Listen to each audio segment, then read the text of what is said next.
오늘은 사순절 첫 번째 주일이어서 제가 사순절에 대해서 여러분들에게 좀 소개를 드리겠습니다. 예수님께서 인류를 구원하기 위해서 고난당하신 사건을 우리가 기억하고 기념하는 그런 절기가 바로 사순절이죠. 이 사순절은요, 제가 지난주에도 말씀을 드렸는데 지난주 수요일을 우리가 제의 수요일이다 또는 참회의 수요일이다 이렇게 얘기를 하는데요. 지난주 수요일부터 시작해서 40일간 지키게 됩니다. 그런데 이 40일 기간 동안에 보통 주일이 한 6번이 들어가거든요. 그래서 실질적으로 지키는 날짜는 46일 정도 된다고 볼 수가 있습니다. 이렇게 우리가 40일간 지키도록 결정이 된 것은요, 처음부터 그렇게 된 건 아니에요. 초대교회 시절에는 부활절 한 2, 3일 전에 그냥 금식하는 게 고작이었어요.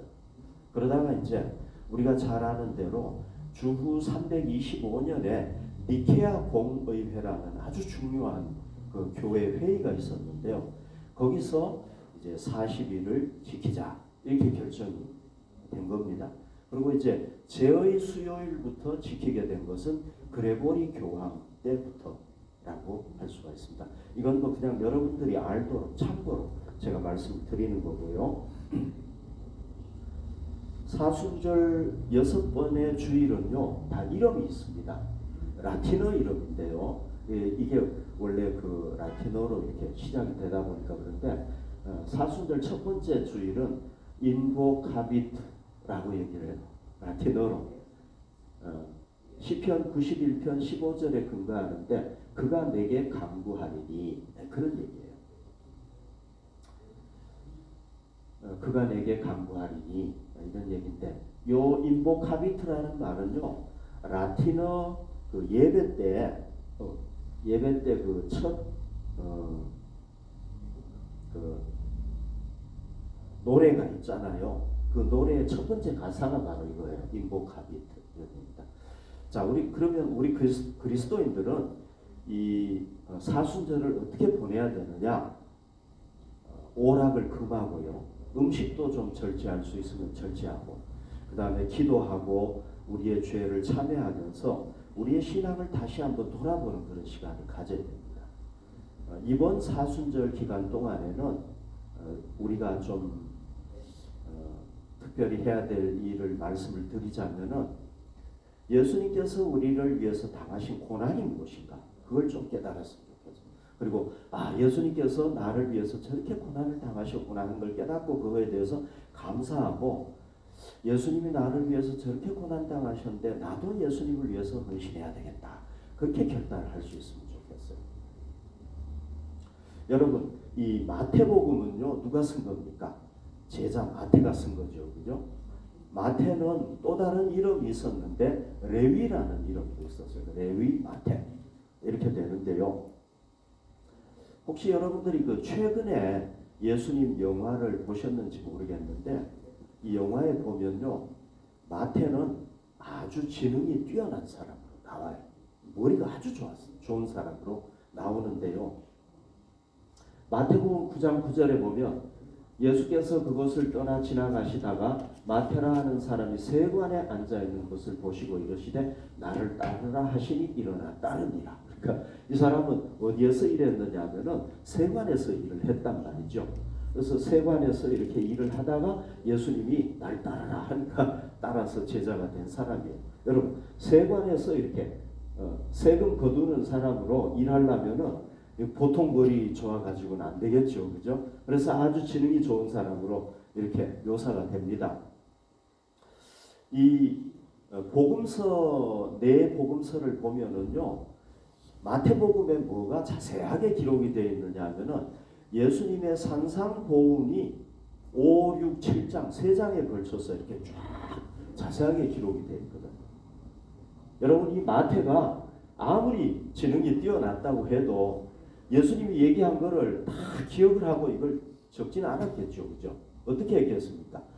예수님이 뭐 산상보원을 하루에 다 하진 않았겠죠, 그죠? 여러 날 걸쳐서 했을 텐데 그거를 그때마다 기록하고 이렇게 해놨겠죠, 그죠?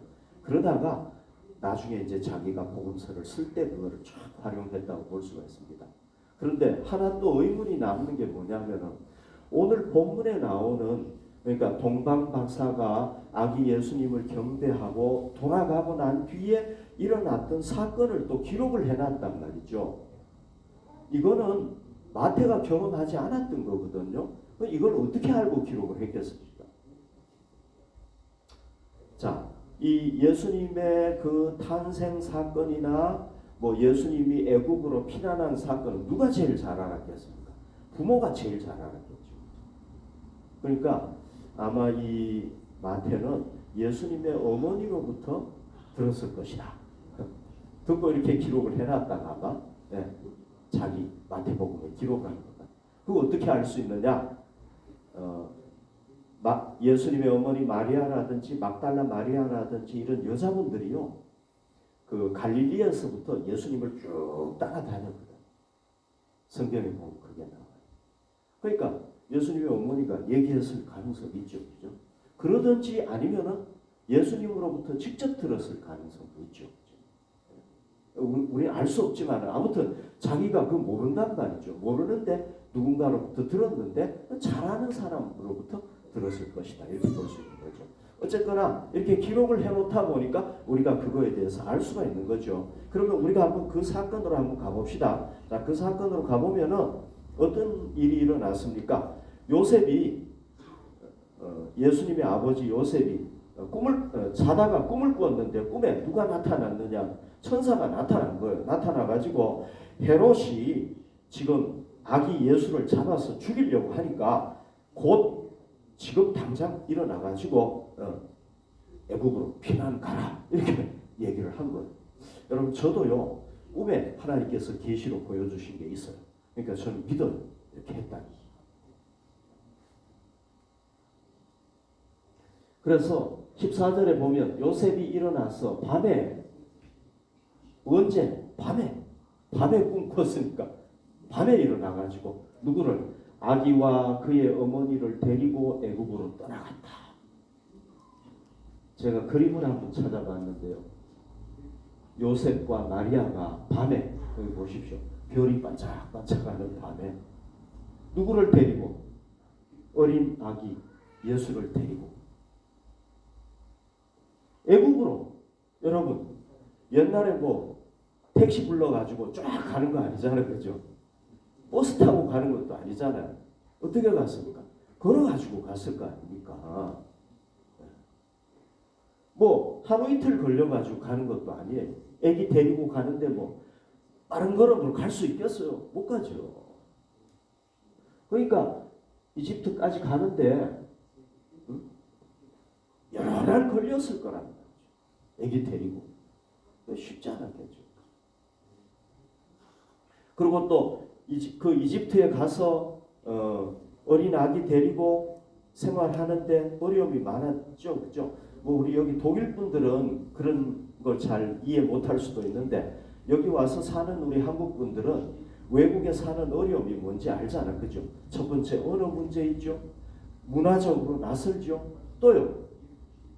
현지인들에 대한 어떤 차별 대우 이런 것도 있잖아, 그죠?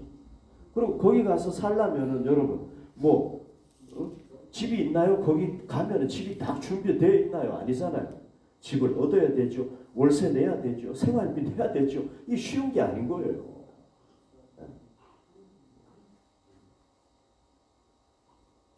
15절에 보십시오. 헤롯이 죽기까지 거기 있었으니 이는 주께서 선지자를 통하여 말씀하신 바 애굽으로부터 내 아들을 불렀다 함을 이루려 하심이라. 어쨌거나 애굽에 가서 산 것이 하나님의 말씀이 성취였는데요. 언제까지 거기 있었느냐? 헤롯이 죽기까지 거기 있었다. 이렇게 얘기를 하고 있거든요. 그럼 헤롯이 죽기까지가 언제까지냐? 기간이 언제냐? 성경학자들은 얘기하기를 짧게 보면은 수개월, 뭐 6개월이 될 수도 있고 9개월이 될 수도 있고 길게 보면은 1년, 최소 1년에서 2년은 살았을 것이다. 이렇게 말합니다. 갓난아기 때. 자, 그래서 하나님의 말씀이 이루어졌는데요. 여러분, 우리 인생을 사람들이 종종 어떻게 표현합니까? 우리 인생을 어떻게 표현합니까? 우리 인생은 너무 좋고 행복한 거야. 이렇게 표현합니까? 아니죠. 그죠? 물론 행복하고 좋을 때도 있어요. 그러나 우리 인생의 많은 부분들은 뭡니까? 고통스럽고 힘들고 괴로워요. 일하기 위해서 땀 흘려야 되고요. 죽을 것 같은 고통도 당하고요. 어떤 때는 막 정말 죽고 싶어 이럴 때도 있잖아요. 그래서 인생을 뭐라고 표현합니까? 고통의 바다다, 고해다 이렇게 표현을 하잖아요. 여러분, 인생이 얼마나 힘들면은 고통의 바다다 이렇게 표현을 하겠습니까? 인생이 좋으면은 왜 그렇게 표현하겠습니까? 행복한 강이다 이렇게 표현할 텐데 그렇게 표현 안 하잖아요. 예수님께서 영광스러운 하늘 보좌를 버리고 낮고 천한 인간이 되셔가지고 여러분 사셨단 말이죠. 이게 힘든 거잖아요. 여러분들이 왕의 아들인데 옛날식으로 따지면 여러분들이 왕의 아들이에요. 그런데 천민의 아들이 돼가지고 그 천민들 속에서 산다고 생각해 보십시오. 그것도 힘들겠죠. 그죠?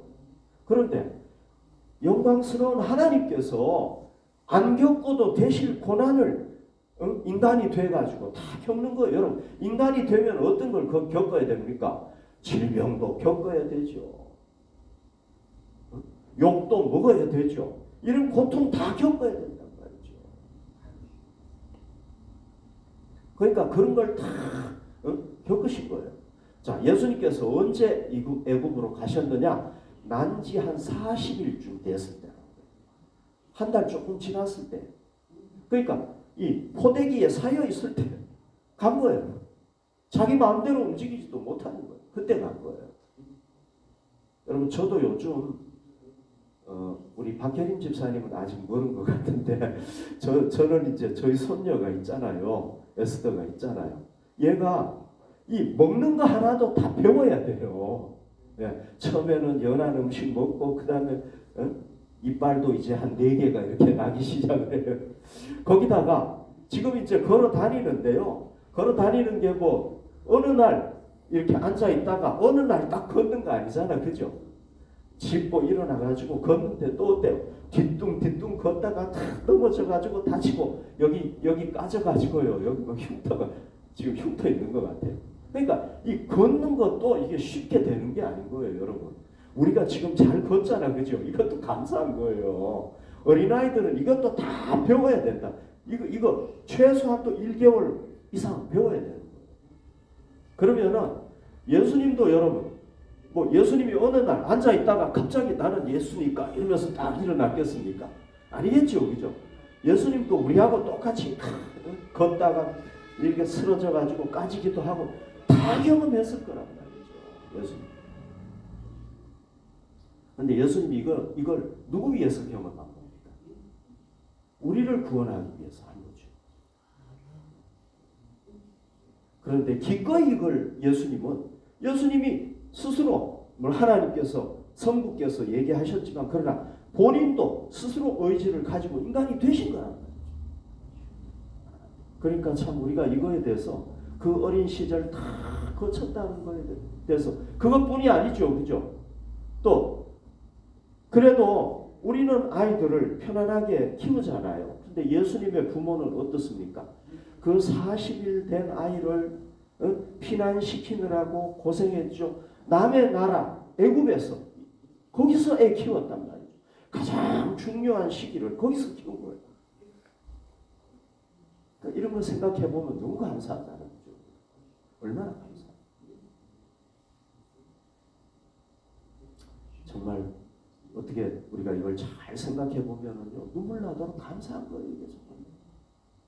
그러다가 이제 어디에 와서 정착을 하느냐 하면은요 나사렛에 와서 이제 정착을 해요. 나사렛.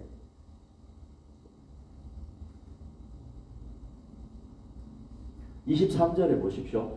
나사렛이란 동네에 가서 사니 이는 선지자로 하신 말씀에 나사렛 사람이라 칭하리라 하심을 이루려 함이라. 그래서 이제 예수님은 나사렛 사람이 된 거예요. 여러분 어느 지방에 살면은 그 지방 사람 이렇게 얘기하잖아요. 저 사람은 뭐 호남 사람이다. 저 사람은 강원도 사람이다. 아니면 경북 사람이다. 이렇게 얘기하잖아요. 우리도 하듯이 나사렛 사람이다. 이렇게 이제 칭함을 받은 거예요. 근데 여러분 이 나사렛이라는 곳이요. 또 굉장히 또 이 아주 재미있는 곳이에요. 이 나사렛에는 뭐가 있었느냐 하면은요. 북방 갈릴리를 담당하는 로마 군대가 거기에 주둔하고 있었어요. 독일에 마치 미군들이 이렇게 사는 거랑 똑같은, 아니 미군들은 좋은 그래도 일을 했잖아요. 근데 로마인들은 어떤 일을 했느냐 하면은 이 이스라엘 사람들을 막 폭력으로 다스리고 이 여자들을 막 저것도 하고요. 막 아무튼 이 너무너무 자기 나라를 무너뜨린 나라, 노예로 삼은 나라인 거예요. 그러니까 이 이스라엘 사람들은요, 로마인 그러면은 막 피가 끓는 거예요. 막 분노가 생기고. 그래서 이 갈릴리에 사는 사람들은요, 원수인 로마인들하고 이렇게 다니면서 산다. 저놈들은 회색 분자다. 이렇게 생각을 한 거예요. 그래서 나사렛 사람 그러면은 어떤 사람들이냐 하면은 아주 그 경멸의 대상인 거예요. 나사렛 사람 그러면은 경멸하는 사람인 거예요. 이스라엘 사람. 그런데 예수님이 어디서 살았냐면 거기 사신 거예요. 거기. 좀 좋은 도시에서 살지 왜 여기 살아가지고. 그러니까 예수가 무슨 메시아다. 근데 어디 출신이냐? 나사렛 출신이다. 그러니까 거기 나사렛에서 무슨 거기 그 경멸의 도시인데 거기서 무슨 메시아가 나올 수 있느냐. 이렇게 된 거라. 그리고 이 예수님의 직업이 또 뭐였어요? 우리가 잘 아는데 예수님의 아버지가 목수였잖아요. 가난한 목수였잖아요. 목수의 아들로 산 거예요. 아버지 도와가지고. 이왕이면 명문 가문에서 태어나면 좋잖아요. 근데 집안도 별 볼 일 없는 집안에서 태어나가지고 이 목수로서 살았다. 몇 년간 목수로 살았습니까? 30년간 목수로 살았는데요. 여러분, 이 예수님의 아버지 요셉이 일찍 돌아가신 것 같아요. 그러면 생각해 보십시오. 예수님의 남자 형제가 몇 명이냐 하면 4명이에요. 옛날에 남자 형제들이 5년 있다가 놓고 10년 있다가 놓고 이렇게 했겠습니까? 주로 연년생으로 낳을 확률이 많지요. 그죠? 4명 있었고요. 여자 자매들도 자매들도 있었다. 그랬거든. 그럼 자매들이라고 최소한도 2 이상이잖아요. 그럼 딸도 한 4-5명 됐다고 생각하면 몇 명이에요? 9명. 아니면 8명. 예수가 첫째예요. 첫째. 그럼 아버지 돌아가시고 동생들 8명 쫙 남녀 동생들 쫙 있으면 누가 가장 노릇해야 되는 거예요? 예수가 가장 노릇해야 되는 거예요. 어머니도 공개하고. 그러니까 여러분 얼마나 고생했겠어요. 저는 장자기 때문에 알아요. 이런 거 생각 안 해보셨죠? 그죠, 여러분? 물론 제가 얘기하는 게 정확하게 맞다고 얘기는 할 수 없지만 그러나 우리가 보통 일상 살아가는 거 생각해 보면은 비슷했을 거 아닙니까? 예수님이라고 해서 특별하게 예수님이 맨날 어디 가가지고 집안에 조용한 곳에 가가지고 사랑 가만히 나와라 딱 이렇게 해가지고 기적 베풀어가지고 하진 않았을 거 아닙니까? 예수님은 자기를 위해서는 기적을 안 베풀었어요. 아무리 배가 고파도. 그러니까 가족들 하느라고 얼마나 힘들었겠습니까? 이거 몇 년 동안 했느냐? 30살까지 했어요. 하나님께서 언제 공생애 인류의 구세주로서 공생애를 하도록 불렀느냐 하면 30살에 딱 불렀답니다. 그러니까 30살까지는 무슨 일을 한 겁니까? 목수일하고 어머니 공개하고 동생들 돌보고 정말 바쁘게 지내신 거예요. 20살에 부르면 얼마나 좋습니까? 근데 30살까지 이걸 한 거예요, 이걸. 그러니까 굉장히 힘들었겠죠. 그죠? 누구를 위해서 한 겁니까? 우리를 위해서. 우리를 구원할 구세주가 되기 위해서. 이런 것도 여러분 우리가 한번 잘 생각해 보면 너무 고맙죠. 그죠? 감사하죠. 그러다가 이제 예수님께서 하나님께서 드디어 30살이 됐을 때, 약 30세쯤 됐을 때 공생애를 시작하라고 해가지고 이제 공생애를 시작을 했어요. 그런데 예수님 공생애의 일면을 보여주는 게 있는데요. 마가복음 6장 31절에 보면 이르시되 너희는 따로 한적한 곳에 가서 잠깐 쉬어라 하시니 이는 오고 가는 사람이 많아 음식 먹을 겨를도 없습니다. 예수님의 공생의 한 단면을 보여주는데요. 뭐 병자들은 날마다 찾아와가지고 고쳐달라고 그러죠. 자기 삶에 문제 있는 사람들은 다 와가지고 예수님한테 조언을 구하지요. 거기다가요, 이 유대 종교 지도자들은 예수가 무슨 짓을 하지 않나 이 흠 잡기 위해서 따라다니죠. 예수님이 너무 정신이 없이 그냥 공생애를 보낸 거예요. 여러분. 3년 동안 정말 바쁘게 보냈단 말이죠. 그러다가 뭐 하셨습니까? 우리를 위해서 이 십자가를 지는 고난의 자리까지 내려가셨잖아요. 우리가 당해야 될 형벌인데 누가 당한 겁니까? 예수님께서 이걸 다 당하시잖아요. 온 몸에 그냥 이 피투성이가 된 거죠. 그죠? 거기다가 손과 발에 못 박히시고. 여러분, 이 손, 예수님의 손은요, 좋은 일만 하신 손이잖아요. 그렇지 않습니까? 근데 우리 손은요, 우리 손도 좋은 일도 하지만 우리 얼마나 악한 짓을 많이 합니까? 예수님의 발은 좋은 일만 하시는 발이잖아요.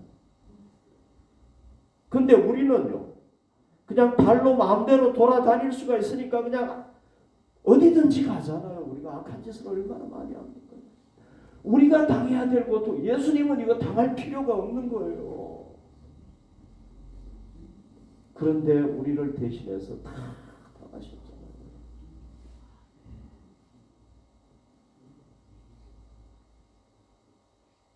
그리고 예수님은 무덤에까지 내려가세요. 예수님이 죽으실 필요가 없잖아요. 그런데 어디까지 내려가십니까? 무덤까지도 내려가세요. 우리가 죽어야 될 자리까지 내려가시고. 그래서 우리가 뭐로 구원받았습니까? 죄에서 해방받고 죽음에서 구원받고. 여러분, 우리 죄를 대신해 줄 사람이 있습니까? 이 세상에? 우리 죽음을 대신해 줄 사람이 있나요? 없잖아요. 그런데 예수님께서 그걸 다 대신해요. 그러나 예수님은 이제 영광스럽게 부활하시고 하나님의 나라로 승천하셨죠. 그죠? 근데 그것도 왜 하신 겁니까? 우리에게 보여주기 위해서. 너희가 그렇게 부활할 거라는 거.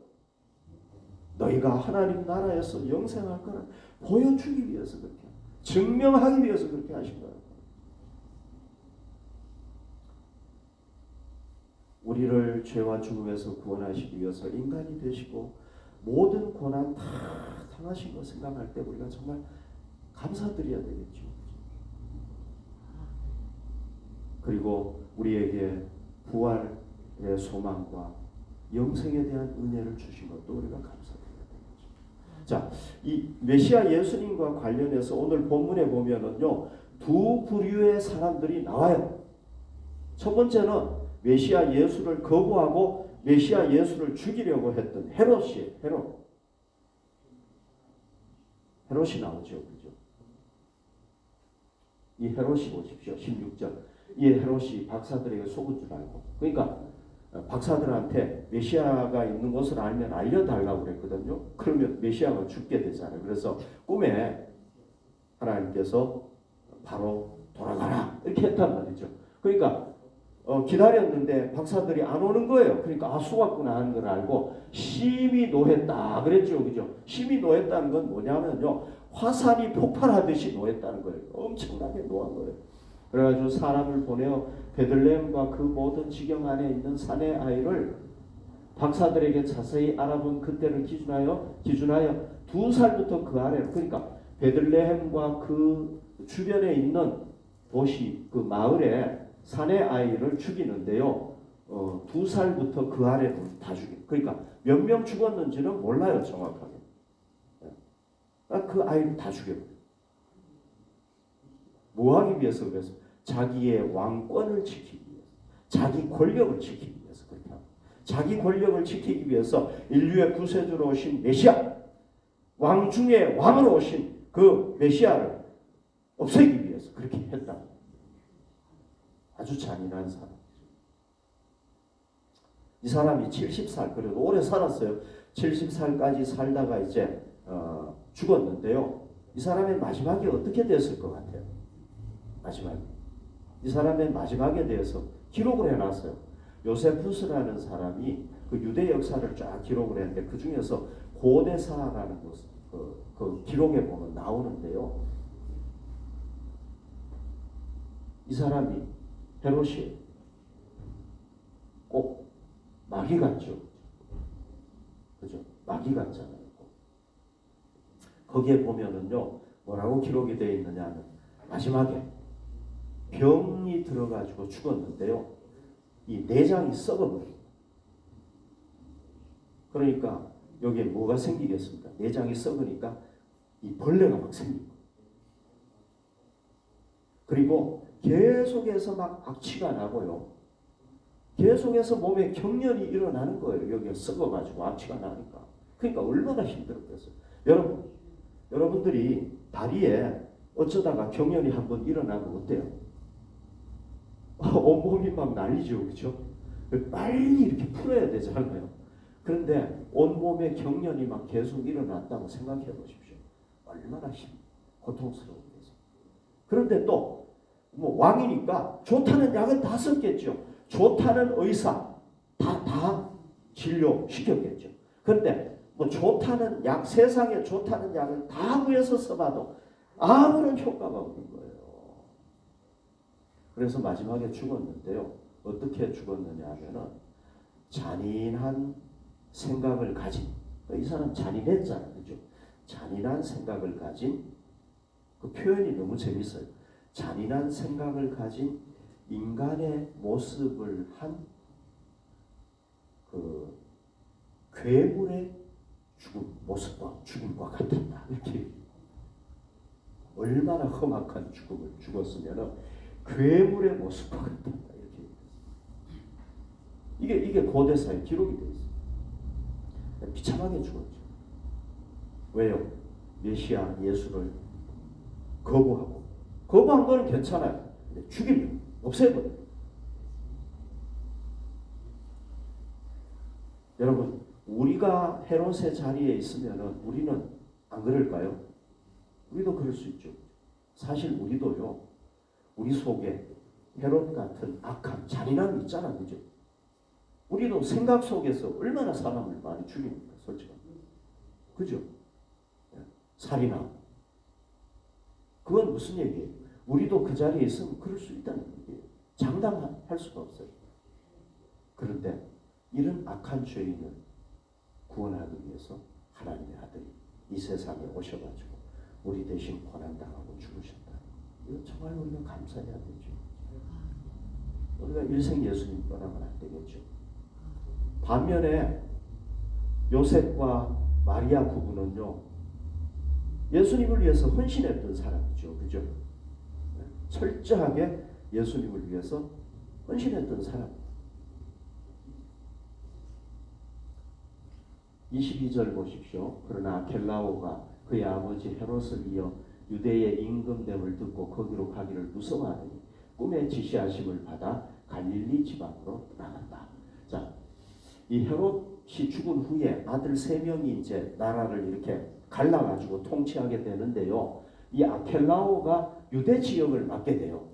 그래서 베들레헴이 고향이니까 유대 지역에 가서 살려고 보니까 이 아켈라오가 아버지만큼 잔인한 사람이에요. 그래서 거기 가기를 무서워했어요. 그랬더니 꿈에 또 천사가 나타나가지고 어디로 가라고 했냐면 갈릴리 지방으로 가라. 그래서 나사렛에 가서 산 거예요. 그러면은 자, 이분들이 예수님을 모시고 사니까 하나님께서 어떻게 한 거예요? 예수님을 딱 모시고 사니까 하나님께서, 성부 하나님께서 철저하게 지켜주셔요. 위험할 때 다 알려주시고요. 또 지시하세요. 이사 가라. 그러니까 여러분, 우리는 이사도 그냥 함부로 못 가는 거예요. 기도해가지고 하나님의 인도가 있어야 하는 거예요. 이사할 때도 우리 기도해야 돼요. 외국 가는 것도 마찬가지예요. 다 하나님의 인도하심이 있어요. 왜? 예수님의 생애를 보면 다 이렇게 지시했다. 그러니까 여러분들 외국에 와서 산다 그러면 이거 그냥 된 게 아니에요. 하나님께서 다 인도하신 거예요. 어쨌거나 이렇게 해가지고 다 인도하셨죠. 또요. 그 인도하심을 따라서 절대적으로 순종해서 산 거예요. 이 두 사람은 가라 그러면 가고, 밤에 가라 그러면 밤에 가고. 이러니까 어떻게 한 거예요? 하나님께서 여러분, 이 메시아의 아버지 어머니는 아무나 되는 게 아니잖아요. 솔직하게. 그죠? 근데 메시아의 어머니와 아버지로 쓰임 받았잖아요. 굉장한 복이죠. 복된 사람이 된 거죠. 누가복음 1장 48절에 보면 그의 여종의 비천함을 돌보셨습니다. 보라, 이제 후로는 만세의 날을 복이 있다. 일컬으리로다. 이건 뭐냐면은 마리아가 이 아기를 가지고 난 뒤에 자기가 엘리사벳 집에 가가지고 한 6개월 있으면서 다 찬양 드린 내용인데요. 성령님께서 역사하시니까 이제 후로는 만세의 날을 복이 있다 일컬으리로다. 이렇게 얘기하는 거예요. 예언을 한 거예요. 찬양을 한 거예요. 그랬는데 진짜 어떻게 됐습니까? 만세에 영원토록 복이 있는 여인이 됐잖아요. 여자 중에서는 최고로 복이 있는 여자. 제가 말씀드리는 거지만 문제가 뭡니까? 사람들이 막 너무 숭배해서 문제예요. 마리아 숭배. 너무 숭배해서 문제. 복되게 됐죠. 여기가 나사렛이에요. 지도에 한번 보시죠. 여기가 예루살렘이고 여기 나사렛이에요. 이 나사렛은요, 아까 제가 말씀드렸잖아요. 무슨 도시예요? 경멸의 도시라고 했죠. 사람들이 경멸하는 도시라고 했죠. 그런데 예수님께서 여기서 사시니까요, 어떤 도시가 되어버렸느냐 하면은요, 주 4세기경 한 300년이 지나가니까요, 기독교의 중심지가 되는 중요한 도시가 돼요. 여러분 나중에 성지순례 한번 해보시면 압니다만은 이 나사렛을 반드시 들리게 돼 있어요. 근데 이 나사렛이요, 지금 기독교인이 제일 많이 살고요, 가장 부유한 도시가 있어요. 예수님께서 사실 고향이 이렇게 된 거예요. 예수님이 사시다. 자, 여러분, 우리도 예수님을 모시고 예수님을 구세주로 모시고 살면 하나님께서 어떻게 합니까? 예수님 때문에 우리를 어떻게 하는 거예요? 지켜주시는 거예요. 어려울 때 지켜주시고 위기로부터 구원해 주시고 또 우리를 인도해 주시는 거예요. 우리를 한 걸음 한 걸음 하나님께서 쫙 인도해 주시고 결국 우리가 인생을 다 살고 나면 예수님을 모셨기 때문에 우리의 삶이 어떤 삶이 되는 거예요? 복된 삶이 되고 보배로운 삶이 된다는 말이죠. 아멘. 그런 삶이 되는 거예요. 우리의 삶이. 그래서 우리는 어떻게 살아야 되겠습니까? 이제 마리아와 요셉과 마리아 부부처럼 하나님이 인도하시는 대로 이렇게 가라 그러면 이렇게 가고 저렇게 가라 그러면 저렇게 가고. 왜? 하나님은 우리를 너무 잘 아시니까. 그냥 인도하는 대로 따라가기만 하면은 우리 삶에 그냥 샘물이 펑펑 터지고 우리 삶에 그냥 복이 넘쳐나고 그래서 우리가 어떻게 되겠습니까? 복된 인생이 될 수밖에 없다. 왜? 요셉과 마리아가 그랬습니다. 그래서 우리도 이 부부처럼 하나님의 인도하심을 따라서 살아가십시다.